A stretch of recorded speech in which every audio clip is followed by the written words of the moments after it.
Welcome students. आज के इस वर्ड प्रॉब्लम में हमने एक फ्रैक्शन फाइंड आउट करनी है और ये बात हम बड़े अच्छे तरीके से जानते हैं कि एक जो फ्रैक्शन होती है, अगर हम इसकी स्टैंडर्ड फॉर्म लिखें या इसकी जो जनरल फॉर्म है वो कुछ इस तरीके से बनेगी कि हम कहेंगे जी let's say x divided by y be the required fraction. अब देखें जो फ्रैक्शन है और इसमें न्यूमरेटर और डिनोमिनेटर जो है वो हमें नज़र आ रहा है कि इसमें x जो है वो न्यूमरेटर है और y डिनोमिनेटर है। प्लस इसमें जो बातें हमें बताई जा रही हैं इस क्वेश्चन के हवाले से वो इस तरह से कि अगर 1 को सब्ट्रैक्ट किया जाता है और 2 को ऐड किया जा रहा है डिनोमिनेटर में, जबकि 1 सब्ट्रैक्ट किया जा रहा है न्यूमरेटर में से। अब देखें x न्यूमरेटर है, इसमें से 1 को सब्ट्रैक्ट करना, यानी ये एक बहुत इंपॉर्टेंट पॉइंट है। अगर आप 1 डिफरेंस x लिख देंगे तो बात यहाँ से तब्दील हो जाएगी, मीनिंग तब्दील हो जाएंगे और सोल्यूशन भी तब्दील हो जाएगा। इसी तरीके से y प्लस 2 यानी डिनोमिनेटर में 2 ऐड हो रहा है और ये आंसर जो है इक्वल टू आ रहा है जी, किसके फ्रैक्शन बन जाती है 1/2 के इक्वल, यानी हाफ के इक्वल है।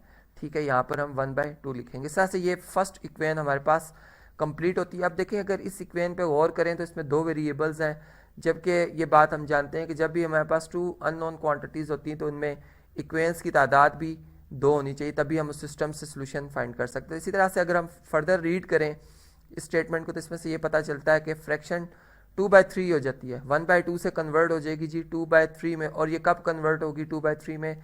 जब 1 को सब्ट्रैक्ट किया जाएगा न्यूमरेटर में से और 2 को डिनोमिनेटर में से। तो बिल्कुल यही बात है कि x में से 1 को सब्ट्रैक्ट किया जाएगा और y में से 2 को, और ये फ्रैक्शन बन जाएगी 2/3। यहाँ से आप ये बात समझ गए हैं।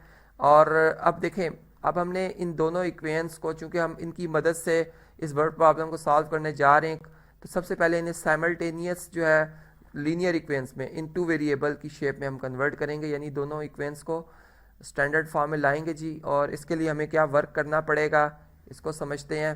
देखें इक्वेशन नंबर 1 में अगर आप 2 को क्रॉस मल्टीप्लाई कर दें, यानी न्यूमरेटर में मल्टीप्लाई हो जाएगा जी लेफ्ट साइड पे x-1 से, जबकि y+2 जो है ये मल्टीप्लाई हो जाएगा 1 से, जो कि न्यूमरेटर है राइट साइड का। ठीक है, और इस तरीके से अगर हम इन्हें मल्टीप्लाई करते हैं तो आप देख सकते हैं जी 2x से भी मल्टीप्लाई होगा, 2 1 से भी, तो यह आ जाएगा 2x-2, जबकि इसी तरह से 1 मल्टीप्लाई बाय y+2 ही आ जाएगा।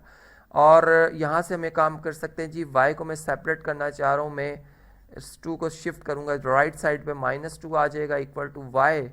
और यहाँ पर जिस मीट्रिक प्रॉपर्टी अप्लाई करते हुए y इक्वल टू मैं लिख दूंगा 2x-2 और 2 ऐड होके ये -4 आ जाएंगे। इस तरह से ये हमारे पास एक न्यू इक्वेशन बन गई है, इसको हम कहेंगे जी इक्वेशन नंबर 3। अब हम यही वर्क करेंगे जी, जो हमारे पास इक्वेशन नंबर 2 है, 3 को मल्टीप्लाई किया जाएगा लेफ्ट साइड पे, y-2 को मल्टीप्लाई किया जाएगा राइट साइड पे, तो ये शेप कुछ इस तरह से बनेगी जी 3 into x difference 1 equal to 2 into y difference 2। और अब हम इन्हें अगर सिंप्लीफाई करते हैं तो ये आप देख सकते हैं जी 3x, बिल्कुल वही वर्क जो कि यहाँ पे मैंने आपको बताया था इस इक्वेशन को सॉल्व करते वक्त, यहाँ भी बिल्कुल वही वर्क है, डिस्ट्रीब्यूटिव प्रॉपर्टी अप्लाई हो रही है।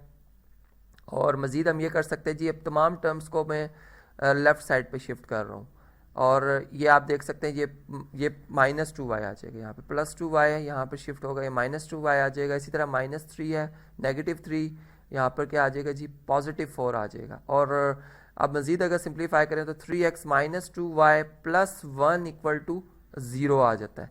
तो ये हमारे पास जी इक्वेशन नंबर 4 आ गई है। अब देखिए यहाँ पर ये दोनों जो हमारे पास लीनियर इक्वेशंस हैं, इनको सॉल्व करने के हमारे पास 3 मेथड हैं, comparison, equating the coefficient method और बाय सब्स्टिट्यूशन मेथड। तो मैं यहाँ पर जो मेथड यूज़ करने जा रहा हूँ, मैं बाय सब्स्टिट्यूशन मेथड जो है उसको प्रेफर कर रहा हूँ।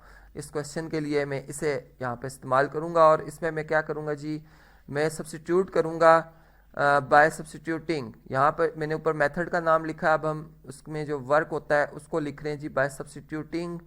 क्या करेंगे जी, हम इक्वेशन नंबर देखें जी, अगर 3 देखें इसमें से y सेपरेट हुआ हुआ है, हम 3 में इक्वेशन नंबर 3 को, बल्कि यहाँ पे इक्वेशन नंबर 3 को लिखेंगे इक्वेशन नंबर 4 में।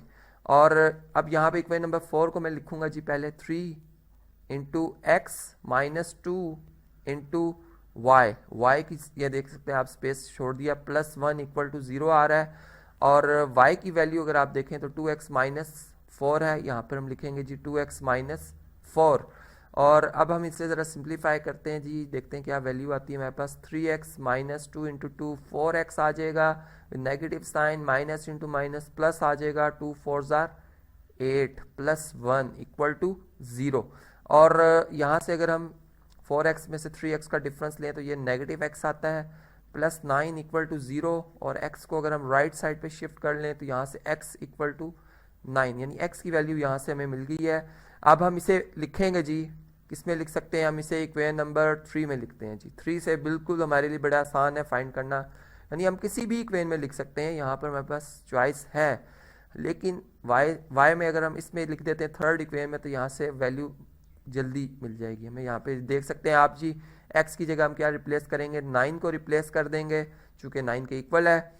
और यहाँ से अगर आप देखें तो ये 2 9 ज़ार 18 माइनस 4 बनता है, जो कि किसके इक्वल है जी, 14 के इक्वल है। इस तरह से x और y की जो वैल्यूज़ हमारे पास आई हैं, हम अपनी कंफर्मेशन के लिए इसे चेक भी करते हैं कि x 9 और y 14 क्या दोनों इक्वेशंस को सेटिस्फाई कर रहा है अकॉर्डिंग टू कंडीशन या नहीं। देखें जी, x 9 था, यहाँ पर हम इसको चेक करने जा रहे हैं। देखें जी, 9 डिफरेंस 1 क्या बनेगा, 8, और y की वैल्यू 14 आई है जी, 14 प्लस 2 क्या बन जाएगा, 16। और यहाँ पर अगर सिंप्लीफाई करें तो 8 1 ज़ार 8, 8 2 ज़ार 16, यानी 1/2 बनता है, जो कि बिल्कुल अगर आप देखें तो राइट साइड के इक्वल है, ट्रू हो जाता है यहाँ से।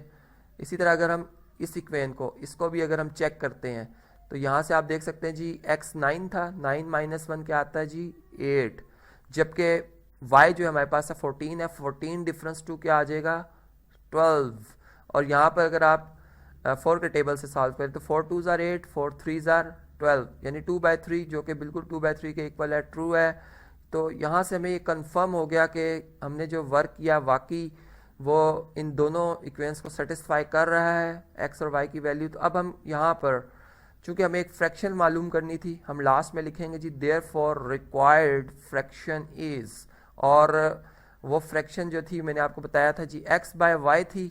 अगर आपको याद हो x/y थी, आपकी आसानी के लिए यहाँ पे मैंने लिखा जी x 9 है और y हमारे पास क्या जी 14 है। तो ये इस तरीके से ये हमारे पास जी आंसर आ गया है और ये क्वेश्चन यहाँ पर हमारा फिनिश होता है।